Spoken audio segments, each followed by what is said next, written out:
The Pakistani-Peruvian axis. Why Latin America is not a part of the West. Hey everyone, this is Dylan Moore here. Recently I've written articles and made videos criticizing the culture of Mexicans and Latin America as a whole, arguing that Latin American culture is not a part of Western culture. I've also argued that this culture cannot be mixed with the West if we wish the Western culture to survive. I've also argued that Spanish culture, and thereby Latin American culture, derives the majority of its problems from its Islamic influence due to the Islamic conquerors and rulers that existed in Spain from the early 700s to the late 1400s. Yes, that's right, there was an Islamic presence in Spain the same year Christopher Columbus touched down on American soil. I wanted to let everyone know where I got this idea from. It was from reading Carroll Quigley's book, Tragedy and Hope, and I haven't seen anyone make a similar argument. Now, Carroll Quigley has entered the world stage, or I should say the internet discussion. It was from Bill Clinton's inaugural address where he claimed that Carroll Quigley was his mentor at Georgetown University. Now, most people use this as a chance to go read his book and found the passage where Carroll Quigley explains that there's basically a conspiracy controlling all the governments of the world. In essence, he agrees that it's a good idea. And out of this 1,300-page tome, everyone that seems to read it seems to focus on this page, which, if I remember correctly, is page 950, while forgetting the whole rest of the damn book, which is absolutely amazing. Carroll Quigley's mind is absolutely brilliant. He's an excellent writer, and the way he takes separate ideas like economics and science and sociology and psychology and mixes it all together in his analysis of history, I've never seen better history works written. Now, there was a small passage, and by small I mean 8 pages in a 1,300-page tome, about what Quigley calls the Pakistani-Peruvian axis. Now, this is going to be a massively controversial idea, especially for members of Latin American culture who, how to say this nicely, will really be offended by it.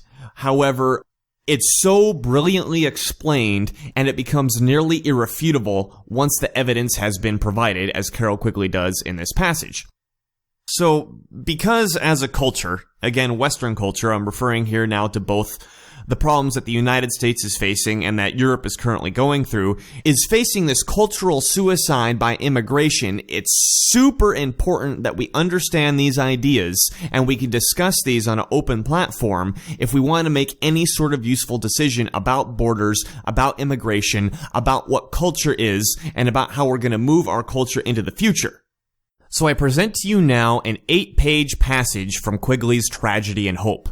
This would be pages 1,115 to 1,123. I'm reading from the first edition, copyright 1966.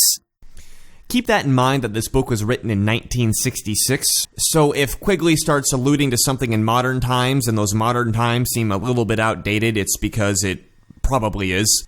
I look forward to any commentary on this, and I also look forward to your feedback. And without further ado, here is the passage. The problem of finding constructive patterns for Latin America is much more difficult than the problems of finding constructive priorities. One reason for this is that the unconstructive patterns that now prevail in Latin America are deeply entrenched as a result of centuries and even millennia of persistent background. In fact, Latin American patterns must be changed because today they are leading to social and cultural disruption that are not really Latin American in origin, or even Iberian for that matter, but are Near Eastern and go back, for some of their aspects, for 2,000 years or more. As a general statement, we might say that the Latin American cultural pattern, including personality patterns and general outlook, is Arabic, while its social pattern is that of Asiatic despotism. The pattern as a whole is so prevalent today, not only in Latin America, but in Spain, Sicily, southern Italy, the Near East, and in various other areas of the Mediterranean world, such as Egypt, that we might call it the Pakistani-Peruvian axis. For convenience of analysis, we divide it into Asiatic despotism and the Arabic outlook. We have already indicated the nature of Asiatic despotism in connection with traditional China, the old Ottoman Empire, and Tsarist Russia. It goes back to the archaic Bronze Age empires which first appeared in Mesopotamia, Egypt, the Indus Valley, and northern China before 1000 BC. Basically, such an Asiatic despotism is a two-class society in which a lower class, consisting of at least 9/10 of the population, support an upper ruling class consisting of several interlocking groups. These ruling groups are a governing bureaucracy of scribes and priests associated with army leaders, landlords, and moneylenders. Such an upper class accumulated great quantities of wealth as taxes, rents, interest on loans, fees for services, or simply as financial extortions. The social consequences were either progressive or reactionary, depending on whether this accumulated wealth in the possession of the ruling class was invested in more productive utilization of resources, or was simply hoarded and wasted. The essential character of such an Asiatic despotism rests on the fact that the ruling class has legal claims on the working masses and possesses the power, from its control of arms and the political structure, to enforce these claims. A modified Asiatic despotism is one aspect of the social structures all along the Pakistani-Peruvian axis. The other aspect of the Pakistani-Peruvian axis rests on its Arabic outlook. The Arabs, like other Semites who emerged from the Arabian desert at various times to infiltrate the neighboring Asiatic despotic cultures of urban civilizations, were, originally, nomadic tribal peoples. Their political structure was practically identical with their social structure and was based on blood relationships and not on territorial jurisdiction. They were warlike, patriarchal, extremist, violent, intolerant, and xenophobic. Like most tribal peoples, their political structure was totalitarian in the sense that all values, all needs, and all meaningful human experience was contained within the tribe. Persons outside the tribal structure had no value or significance, and there were no obligations or meaning associated in contacts with them. In fact, they were hardly regarded as human beings at all. Moreover, within the tribe, social significance became more intense as blood relationships became closer, moving inward from the tribes through clans to the patriarchal extended family. The sharp contrast between such a point of view and that associated with Christian society as we know it can be seen in the fact that such Semitic tribalism was endogamous, while the rule of Christian marriage is exogamous. Endogamous meaning marriage within the tribe, and exogamous meaning marriage without the tribe. The rules, in fact, were directly antithetical, since Arabic marriage favors unions of first cousins, while Christian marriage has consistently opposed marriage of first or even second cousins. In traditional Arabic society, any girl was bound to marry her father's brother's son if he and his father wanted her, and she was usually not free to marry someone else until he had rejected her, sometimes after years of waiting. In such traditional Arabic society, the extended family, not the individual, was the basic social unit. All property was controlled by the patriarchal head of such a family, and, accordingly, most decisions were in his hands. His control of the marriage of his male descendants was ensured by the fact that a price had to be paid for a bride to her family, and this would require the patriarch's consent. Such a patriarchal family arose from the fact that marriage was patria local, the young couple residing with the groom's father so long as he lived, while he continued to live with the groom's paternal grandfather until the latter's death. Such a death of a head of an extended family freed his sons to become heads of similar extended families that would remain intact, frequently for 3 or more generations, until the head of the family dies in his turn. Within such a family, each male remains subject to the indulgent, if erratic, control of his father, and the indulgent and subservient care of his mother and unmarried sisters, while his wife is under the despotic control of her mother-in-law until her protection of sons and the elimination of her elders by death will make her a despot, in turn, over her daughters-in-law. This Arabic emphasis on the extended family as the basic social reality meant that larger social units came into existence simply by linking a number of related extended families together under the nominal leadership of the patriarch, who, by general consensus, had the best qualities of leadership, dignity, and social prestige. But such unions, being personal and essentially temporary, could be severed at any time. The personal character of such unions and the patriarchal nature of the basic family units tended to make all political relationships personal and temporary reflections of the desires or whims of the leader and not the consequence or reflection of any basic social relationships. This tended to prevent the development of any advanced conception of the state, law, and the community, as achieved, for example, by the once tribal Greeks and Romans. Within the family, rules were personal, patriarchal, and often arbitrary and changeable, arising from the will and often from the whims of the patriarch. This prevented the development of any advanced ideas of reciprocal common interest whose interrelationships, by establishing a higher social structure, created, at the same time, rules superior to the individual, rules of an impersonal and permanent character in which law created authority and not, as in the Arabic system, authority created law, or at least temporary rules. To this day, the shattered cultures along the whole Pakistani-Peruvian axis have had a very weak grasp of the nature of a community or of any obligation to such a community, and regard law and politics as simply personal relationships whose chief jurisdiction is the power and position of the individual who issues the orders. The state, as a structure of force more remote and therefore less personal than the immediate family, is regarded as an alien and often exploitative personal system to be avoided and evaded simply because it is more remote, even if of similar character, than the individual's immediate family. This biological and patriarchal character of all significant social relationships in Arab life is reflected in the familiar feature of male dominance. Only the male is important. The female is inferior, even subhuman, and becomes significant only by producing males. The one thing, apparently, that the dominant male cannot do for himself.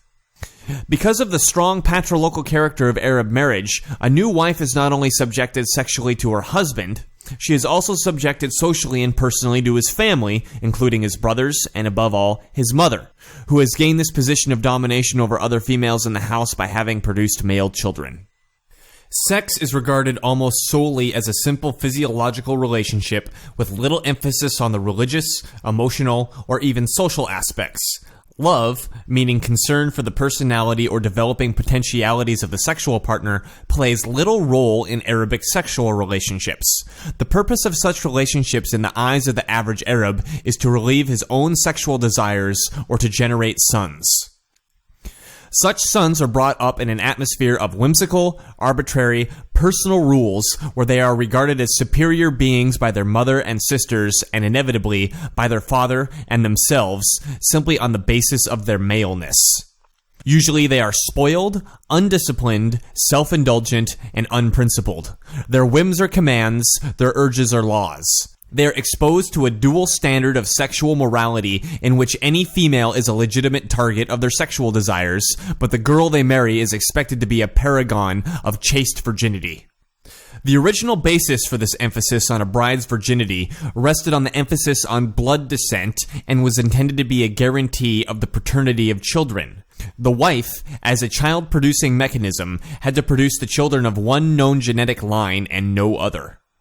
This emphasis on the virginity of any girl who could be regarded as acceptable as a wife was carried to the extremes. The loss of a girl's virginity was regarded as an unbearable dishonor by the girl's family, and any girl who brought such a dishonor on a family was regarded as worthy of death at the hands of her father and brothers.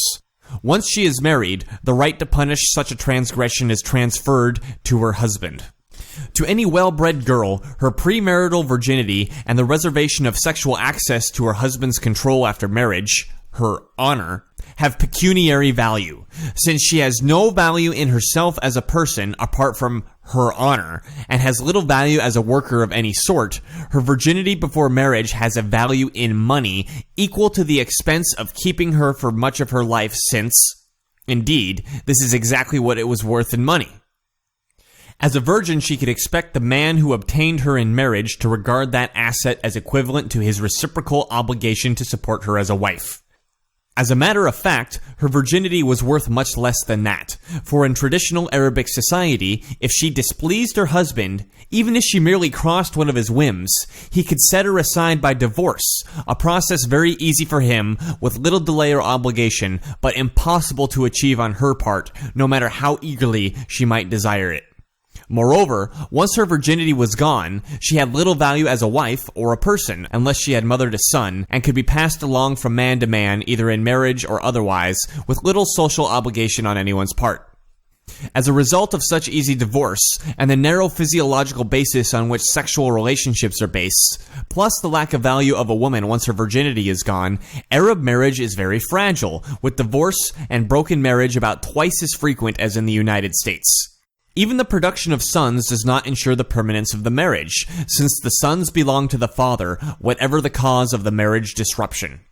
As a result of these conditions, marriage of several wives in sequence, a phenomenon we associate with Hollywood, is much more typical of the Arabic world and is very much more frequent than the polygamous marriage, which, while permitted under Islam, is quite rare. Not more than 5% of married men in the Near East today have more than one wife at the same time because of the expense, but the number who remain in monogamous union until death is almost equally small. As might be expected in such a society, Arabic boys grow up egocentric, self-indulgent, undisciplined, immature, spoiled, subject to ways of emotionalism, whims, passions, and pettiness. The consequence of this for the whole Pakistani-Peruvian axis will be seen in a moment. Another aspect of Arabic society is its scorn of honest, steady manual work, especially agricultural work. This is a consequence of the fusion of at least three ancient influences. First, the archaic bureaucratic structures of Asiatic despotism, in which peasant-supported warriors and scribes regarded manual workers, especially tillers of the soil, as the lowest layer of society, and regarded the acquisition of literacy and military prowess as the chief roads to escape from physical drudgery. Second, the fact that classical antiquity, whose influence on subsequent Islamic civilization was very great, was based on slavery and came to regard agricultural or other manual work as fit for slaves, also contributed to this idea. Third, the Bedouin tradition of pastoral, warlike nomads scorn tillers of the soil as weak and routine persons of no real spirit or character, fit to be conquered or walked on but not to be respected. The combination of these three formed the lack of respect for manual work that is so characteristic of the Pakistani-Peruvian axis. The combination of these three form the lack of respect for manual work that is so characteristic of the Pakistani-Peruvian axis. Somewhat similar to this lack of respect for manual work are a number of other characteristics of traditional Arab life that have also spread the length of the Pakistani-Peruvian axis. The chief source of many of these is the Bedouin outlook, which originally reflected the attitudes of a relatively small group of the Islamic culture, but which, because they were a superior, conquering group, came to be copied by others in the society, even by the despised agricultural workers. These attitudes include lack of respect for the soil, for vegetation, for most animals, and for outsiders. These attitudes, which are singularly ill-fitted for the geographic and climatic conditions of the whole Pakistani-Peruvian area, are to be seen constantly in the everyday life of that area as erosion, destruction of vegetation and wildlife, personal cruelty and callousness to most living things, including one's fellow men, and a general harshness and indifference to God's creation. This final attitude, which well reflects the geographic conditions of the area, which seem as harsh and indifferent as man himself, is met by those men who must face it in their daily life as a resigned submission to fate and to the inhumanity of man to man. Interestingly enough, these attitudes have successfully survived the efforts of the three great religions of ethical monotheism, native to the area, to change these attitudes. The ethical sides of Judaism, Christianity, and Islam sought to counteract harshness, egocentricity, tribalism, cruelty, scorn of work, and of one's fellow creatures. But these efforts, on the whole, have met with little success throughout the length of the Pakistani-Peruvian axis. Of the three, Christianity, possibly because it set the highest standards of the three, has fallen furthest from achieving its aims. Love, humility, brotherhood, cooperation, the sanctity of work, the fellowship of the community, the image of man as a fellow creature made in the image of God, respect for women as personalities and partners of men, mutual helpmates on the road to spiritual salvation, and the vision of our universe, with all its diversity, complexity, and multitude of creatures, as a reflection of the power of goodness of God. These basic aspects of Christ's teachings are almost totally lacking throughout the Pakistani-Peruvian axis, and most notably absent on the Christian portion of that axis from Sicily or even the Aegean Sea westward to Baja California and Tierra del Fuego. Throughout the whole axis, human actions are not motivated by these Christian virtues, but by the more ancient Arabic personality traits, which became vices and sins in the Christian outlook: harshness, envy, lust, greed, selfishness, cruelty, and hatred. Islam, the third in historical sequence of the ethical monotheistic religions of the Near East, was very successful in establishing its monotheism, but had only very moderate success in spreading its version of the Jewish and Christian ethics to the Arabs. These moderate successes were counterbalanced by other, incidental consequences of Muhammad's personal life and of the way in which Islam spread to make the Muslim religion more rigid, absolute, uncompromising, self-centered, and dogmatic. The failure of Christianity in the areas west from Sicily was even greater and was increased by the spread of Arab outlooks and influence to that area, and especially to Spain. The old French proverb which says that Africa begins at the Pyrenees does not, of course, mean by Africa that black Africa which exists south of the deserts, but means the world of the Arabs which spread in the 8th century across Africa from Sinai to Morocco. To this day, the Arab influence is evident in southern Italy, northern Africa, and above all in Spain. It appears in the most obvious things such as architecture, music, the dance, and literature, but most prominently it appears in outlook, attitudes, motivations, and value systems. Spain and Latin America, despite centuries of nominal Christianity, are Arabic areas. No statement is more hateful to Spaniards and to Latin Americans than that. But once it is made, and once the evidence on which it was based is examined in an objective way, it becomes almost irrefutable. In Spain, the Arab conquest of 711, which was not finally ejected until 1492, served to spread Arab personality traits in spite of the obvious antagonism between Muslim and Christian. In fact, the antagonism helped to build up those very traits that I have called Arabic: intolerance, self-esteem, hatred, militarization, cruelty, dogmatism, rigidity, harshness, suspicion of outsiders, and the rest of it. The Arab traits that were not engendered by this antagonism were built up by emulation, the tendency of a conquered people to copy their conquerors, no matter how much they profess to hate them, simply because they are a superior social class. From this emulation came the Spanish and Latin American attitudes towards sex, family structure, and child rearing that are the distinctive features of Spanish-speaking life today and that make Spanish-speaking areas so ambiguously part of Western civilization in spite of their nominal allegiance to such an essential Western trait as Christianity. For the West, even as it nominally ceases to be Christian, and most obviously in those areas which have, at least nominally, drifted furthest from Christianity, still has many of the basic Christian traits of love, humility, social concern, humanitarianism, brotherly care, and future preference, however detached these traits may have become from the Christian ideas of deity or of individual salvation in a spiritual eternity.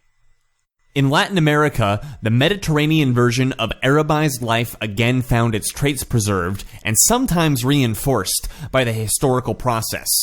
In Latin America, non-Spanish influences, chiefly Indian, Negro, and North American, can be observed in such things as music, dances, superstitions, agricultural crops and diet, largely Indian, or in transportation, communications, and weapons, largely European, but the basic structures of family and social life, of ideological patterns and values are, to this day, largely those of the Arabic end of the Pakistani-Peruvian axis.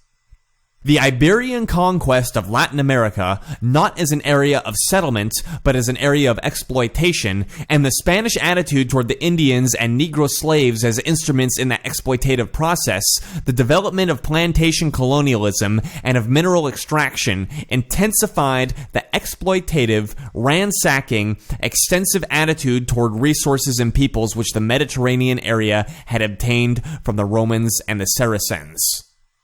None of these activities became permanent community traits for those involved in them, even for the underlings who operated as part of the exploitative way of life, but remained temporary, get-rich-quick methods of mercenary gain for persons who regarded themselves as strangers whose roots were elsewhere or nowhere. The Spanish oligarchy in the colonial period saw its roots in Spain itself, and this attitude, widened somewhat to include Paris, London, the Riviera, or New York, has remained the attitude of the ruling oligarchy after the wars of liberation broke the formal links with Spain or Portugal. In the same way, and for these reasons, the colonial economy and colonialism in financial, educational, cultural, and commercial life has continued after it ceased in the narrowly political sphere. To this day, the characteristics we have listed as Arabic dominate Latin America. No real concern for the soil, the area, for workers, one's fellow men, or the community as a whole. The dominance of family connection and the masculine dominance, with its dual standard of sexual morality, its cult of virility, its selfishness, self-indulgence, lack of self-discipline, or of a concern for others, and the whole Mediterranean view of politics as a system of exploitative, personal relationships of an arbitrary and corrupt character combining exhortation, bribery, tax evasion, and total divorce from community spirit or personal responsibility for the welfare of others or of the nation. This picture of Latin America and its problems will be resented and criticized by many as exaggerated, one-sided, or even as mistaken. Naturally, in the view of its brevity, it is oversimplified, as all brief expositions must be. And equally naturally, all its statements do not apply to all groups, all areas, all classes, or all individuals. There are numerous exceptions to large portions of this picture, but they are exceptions and are explicable as such. There are obviously different degrees of emphasis among various groups, backgrounds, and periods. These, again, are explicable. Those Latin Americans who are close to the Negro traditions of Africa and of slavery put more emphasis on present preference and sociability than they do on domination, harshness, and cruelty. Again, those Latin Americans who are close to the Indian tradition put more emphasis on resignation to fate and indigenous superstitions than they do on male dominance and proving their sexual virility, called machismo, a key concept in Latin America outlook and behavior. Above all, the scores of millions of Latin Americans who are on a poverty level at, or even below, subsistence have many of the characteristics of social and psychological disintegration that we associate with extreme poverty everywhere, even in the United States, and are to that degree unable to carry on the traditions of Latin American life, or any traditions. As such, they emphasize, interestingly enough, the traits of male dominance and egocentric selfishness rather than the companion traits, in the Arab tradition, of female chastity or family solidarity. In general, we might say that the Latin American tradition we have identified as a modified Arabic tradition with Asiatic despotic overtones is more typical of the oligarchic Spanish upper classes than it is of the Negro, Indian, or poverty-racked urban poor. And this is of the greatest significance. For this shows that the means and the method for the reform of Latin American society rest in the same group of that society. Such reform can only come about when the surpluses that accumulate in the hands of the Latin American oligarchy are used to establish more progressive utilization of Latin American resources. By the word reform, we mean that the power pattern, the economic and social pattern, and the ideological pattern be reorganized in more constructive configurations than on the destructive patterns in which they now exist. And of these three, the patterns of ideology, that is, of outlook and value systems, are in the most need of change. Of course, in any society, it is precisely this pattern of outlook and values that is most difficult to modify. In most societies, this remains unchanged, repeated in slogans, war cries, and religious incantations long after the behavioral and structural patterns have changed completely. But in Latin America, there is this ray of hope. A more constructive ideological pattern is already familiar, at least in words, to Latin America: Christianity. The whole system is full of paradox and contradiction. The real obstacle to progress and hope in Latin America rests in the oligarchy, not so much because it controls the levers of power and wealth, but because it is absorbed in the destructive Latin American ideology. But the real hope in the area rests in the same oligarchy, because it controls wealth and power, and also because there is no hope at all unless it changes its ideology. The ideology it could adopt is one that places emphasis on self-discipline, service to others, love, and equality, but these virtues, almost wholly lacking in the practice of Latin America, are the very ones that are, in words, embodied in the Christian religion to which the oligarchy of Latin America nominally belongs. In a word, Latin America would be on the road to reform if it practiced what it preached, that is, if it tried to be Christian. Of course, we cannot really say that the solution lies in the practice of what one preaches, because Latin American religion, like everything else, is largely corrupt and, as a consequence, no longer preaches the Christian virtues. The upper clergy have been generally allied to the oligarchy. The lower clergy are as poverty-stricken and almost as ignorant as their fellow poor in lay society. Moreover, both levels of clergy have come to accept the outlook and values of the society in which they live. The message of Christ itself, a positive message of action, has been lost in the negative messages of the Catholic clergy reacting within a corrupt society drenched in the non-Christian outlook that dominates the oligarchy as a whole.